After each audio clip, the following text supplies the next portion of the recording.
আসসালামু আলাইকুম, সবাইকে শুভেচ্ছা জানাচ্ছি। মাসুম মাহবুব দেখছেন ওপেন দ্য ইউটিউব চ্যানেল এবং মাসুম মাহবুব ফেসবুক পেজ। ইরান আমেরিকা প্রসঙ্গে বেশ কিছু ব্রেকিং খবর আছে আমাদের সন্ধ্যা বা কি বলবো রাতের এই লাইভ সেশনে। প্রিয় দর্শক, ইরান আক্রমণ যেমন করছে তেমন আক্রান্ত হচ্ছে। একদিকে আমেরিকা এবং ইসরায়েল, অন্যদিকে ইরান একা। ইরান কালকে তার দুজন শীর্ষ কমান্ডার বা দুজন শীর্ষ ব্যক্তি আলী লারিজানি এবং বাসেস ফোর্সের প্রধান, এই দুজনের মৃত্যুর পর পাল্টা প্রতিরোধের ঘোষণা দিয়েছে এবং বলছে তারা শতাধিক স্থানে টার্গেটে হিট করবে।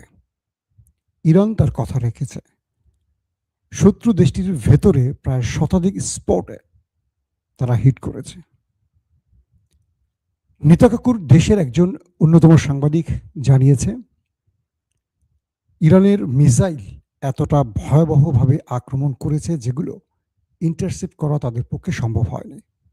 সবচেয়ে বিপদ এসেছে ইরানের ক্লাস্টার বোমার কারণে।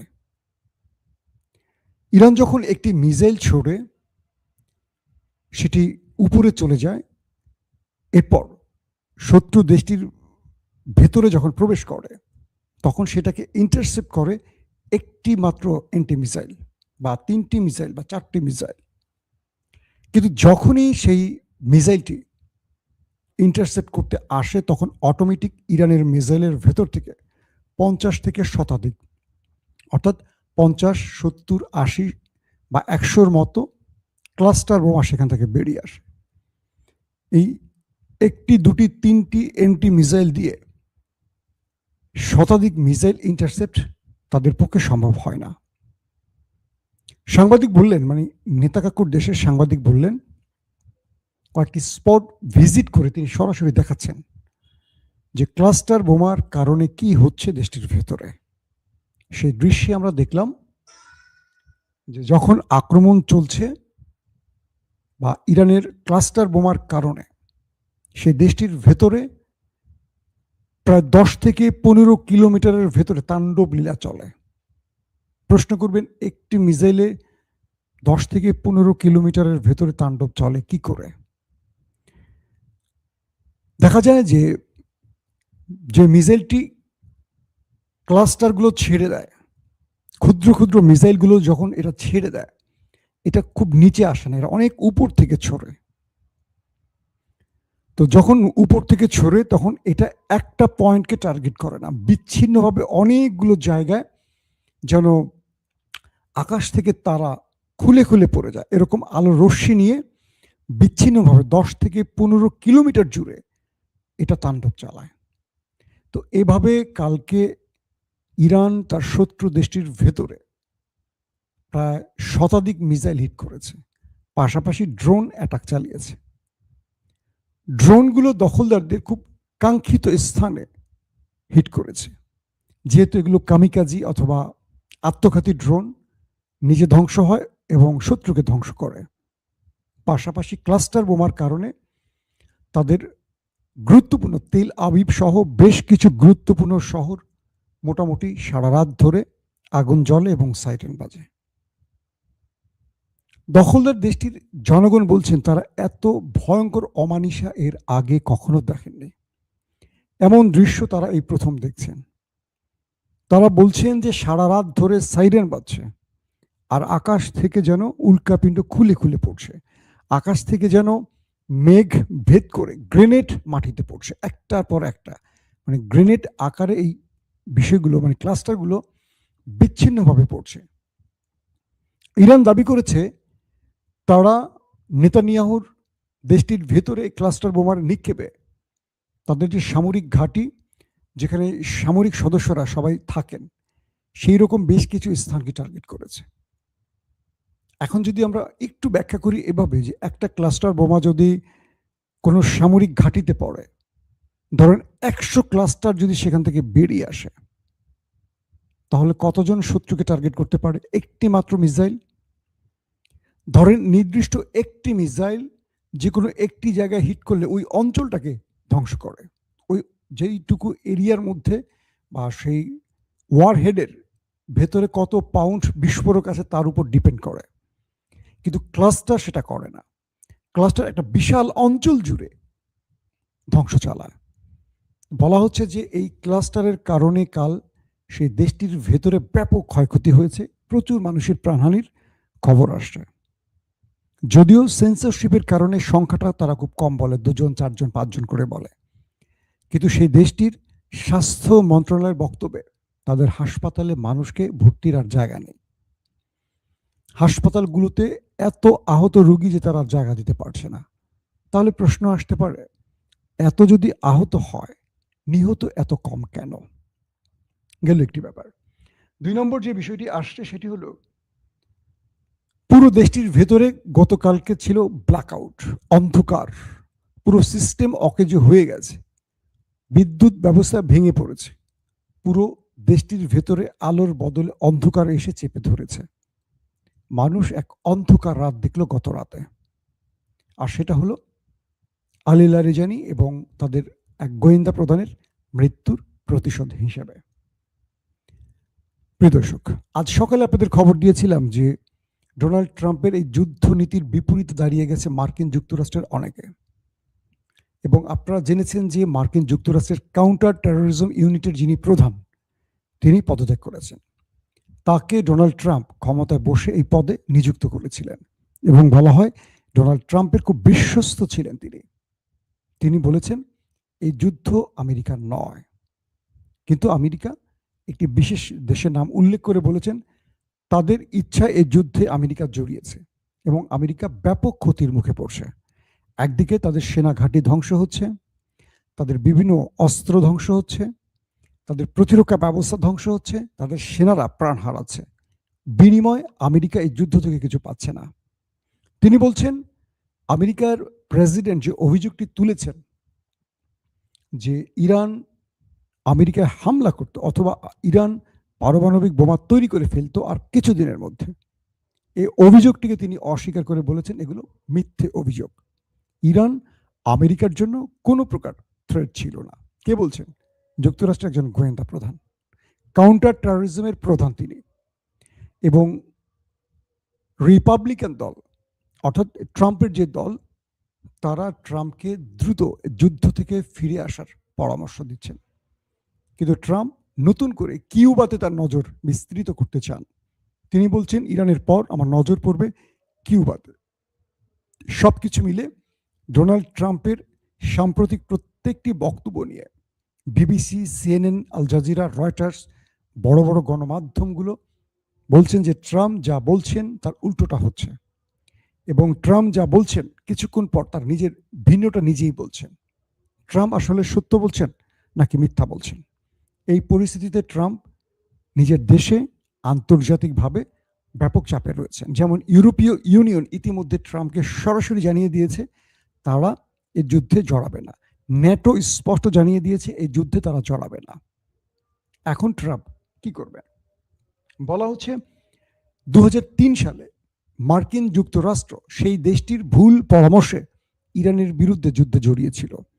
এবার ঠিক একইভাবে সেই দেশটির চাপে পড়ে বা ভুল পরামর্শে, নেতা কাকুর দেশের কথা বলছি, আবারও আমেরিকা ভুল সিদ্ধান্ত নিয়েছে। এই যুদ্ধ ট্রাম্পের একক, আমেরিকার নয়। দর্শক, দখলদার দেশটির সবচেয়ে বড় বিমানবন্দর ঘাঁটি বেন গুরিয়ন এয়ারপোর্ট, সেখানে তেলের ডিপোতে ইরান অ্যাটাক চালিয়েছে। বলা হচ্ছে বেন গুরিয়নের ভেতরে তেলের ডিপোতে অ্যাটাকের পর পুরো বিমানবন্দরে শুধু আগুন জ্বলতে দেখা গেছে। পাশাপাশি তাদের বেশ কিছু সামরিক স্থাপনায় অ্যাটাক হয়েছে, এবং সেই সামরিক স্থাপনায় প্রচুর হতাহত বা আহতের ঘটনা ঘটেছে, ধ্বংসেরও ঘটনা ঘটেছে। সবকিছু মিলে কালকে রাতে ইরান যা কিছু করেছে, ওই দেশটি এক ভয়াবহ অমানিসার রাত দেখেছে। এর পরের গুরুত্বপূর্ণ খবরটি কি? ইরানের ভেতরে তাদের লিডারশিপের এই মৃত্যু নিয়ে নানান রকম প্রশ্ন উঠছে আস্তে আস্তে। তাদের গোয়েন্দা মন্ত্রী ইরানের, তিনি মারা গেছেন। যিনি রাষ্ট্রকে নিরাপত্তা দেবেন, লিডারশিপের নিরাপত্তা দিবেন, তিনি নিজে মারা গেছেন। সর্ষের ভেতরে কিভাবে ভূত ঢুকেছে। আজকে দেখলাম আরব দুনিয়া সহ পৃথিবীর বিভিন্ন দেশের রিপোর্টগুলোতে ফুটে উঠছে ইরানের গোয়েন্দা ব্যর্থতার খবর। তারা বলছেন ইরান এই যুদ্ধে যতটুকু সাফল্য পাচ্ছে তার ততটুকুই ব্যর্থ হচ্ছে শুধু গোয়েন্দা ব্যর্থতার জন্য। তারা তাদের সর্বোচ্চ নেতা সুপ্রিম কমান্ডার আয়াতুল্লাহ আলী খামিনিকে নিরাপত্তা দিতে পারেনি। খামিনি কখন কোথায় অবস্থান করছেন, তার পরিবারের বাকি সদস্যরা কখন কোথায় অবস্থান করছেন, তাদের সেনা প্রধান কোথায় আছেন, তাদের গোয়েন্দা প্রধান কোথায় আছেন, তাদের আইআরজিসি প্রধান কোথায় আছেন, এয়ারফোর্স বা নেভাল প্রধান কোথায় আছেন, পারমাণবিক বিজ্ঞানীরা কোথায় আছেন, প্রতি হাই অফিসিয়ালদের, প্রতিটি গুরুত্বপূর্ণ ব্যক্তির পুরো ডাটা যেন ইসরায়েলের হাতে পৌঁছে গেছে, প্রতিটা মুহূর্তে আপডেট জানায়। যখন আলী লারিজানির সাথে আমেরিকা যুদ্ধবিরতির পরিকল্পনা করছে, থার্ড কিছু দেশ ইরান এবং আমেরিকার মধ্যে দুতিয়ালি চালাচ্ছিল এবং এই আলোচনাটি এগিয়ে নেওয়ার কথা ছিল আলী লারিজানের, তখন সেই দেশটি অর্থাৎ নেতাকাকুর দেশটি তাকে হত্যা করেছে। অর্থাৎ তারা চায় কোনোভাবে যেন ট্রাম্প যুদ্ধবিরতির পর্যায়ে পৌঁছতে না পারে, তাই তারা কাঙ্ক্ষিত বা টার্গেট প্রাপ্ত ব্যক্তিদেরকে এভাবে হত্যা করছে। দ্বিতীয় যে বিষয়টি, ইরানের ব্যাপারে যে প্রশ্ন আসছে, ইরান এত বড় ব্যর্থতার মুখে বারবার পড়ছে, কিন্তু তারা তাদের দেশের ভেতরে থাকা বিশ্বাসঘাতকদের নির্মূল করতে পারছে না কেন? আমি গত দুদিন ধরে আপনাদের যে খবর দিয়েছি সেখানে বলেছিলাম ইরানের পুলিশ প্রধান জানিয়েছেন 500-র মতো বিশ্বাসঘাতক বা বিদেশি এজেন্ট, বিদেশি বলতে কি দেশি বিদেশি এজেন্ট ধরা হয়েছে। এর মধ্যে সরাসরি 10 জনকে ধরা হয়েছে যারা বিদেশি নাগরিক, ইরানের বিরুদ্ধে মোসাদ বা সিআইএর হয়ে কাজ করছে। আর 500 ছিল, এর মধ্যে অধিকাংশ ছিল ইরানি, প্রতিবেশী ভারত, আফগানি এই অঞ্চলের। 250 জন সরকারি বড় বড় কর্মকর্তা। বলা হচ্ছে আইআরডিসির মধ্যে মোসাদের এজেন্ট আছে। তাদের যে গোয়েন্দা বিভাগটি ইরানের, তাদের মধ্যে গুরুত্বপূর্ণ পদে একজন না একাধিক মোসাদ বা সিআইএর এজেন্ট আছে।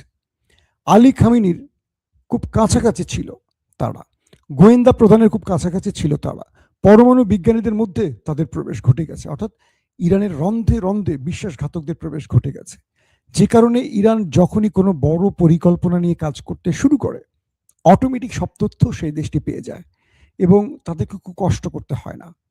যখনই তারা মনে করছেন খামিনিকে হত্যা করবেন, তারা অনায়াসে এক রাতের অ্যাটাকে 40 জন রাষ্ট্রের সর্বোচ্চ পদের ব্যক্তিকে মেরে দিল।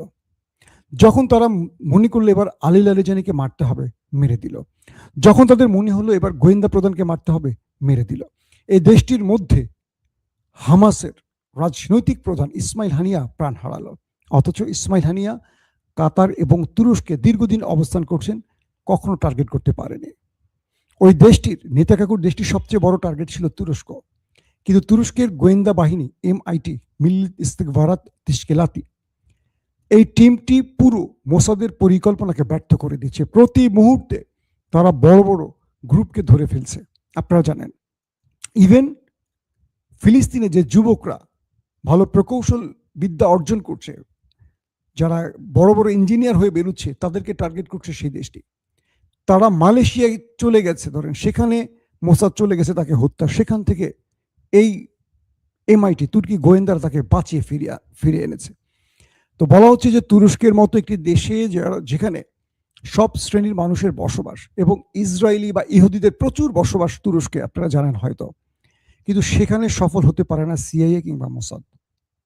কতটা পারফেক্টলি কাজ করছে তুরস্কের গোয়েন্দা সংস্থা, কিন্তু ব্যর্থ হচ্ছে কারা? ইরানের গোয়েন্দা বাহিনী।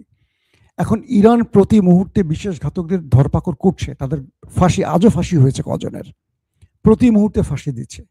কিন্তু রাষ্ট্রের ভেতরে গুরুত্বপূর্ণ লোকদের মধ্যে বিশ্বাসঘাতকদের কারণে ইরান বারবার ব্যর্থ হচ্ছে। তারা যতটা সফলতার সাথে শত্রুকে মোকাবেলা করছে মিসাইল বা ড্রোন দিয়ে, কিন্তু বারবারই ব্যর্থ হচ্ছে তাদের লিডারশিপের মৃত্যুতে।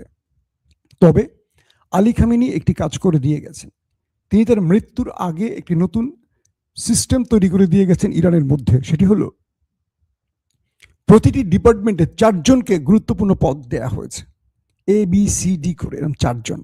একজন মরে গেলে তারপরের জন অটোমেটিক, তারপরের জন আসবে, এভাবে 4 জন।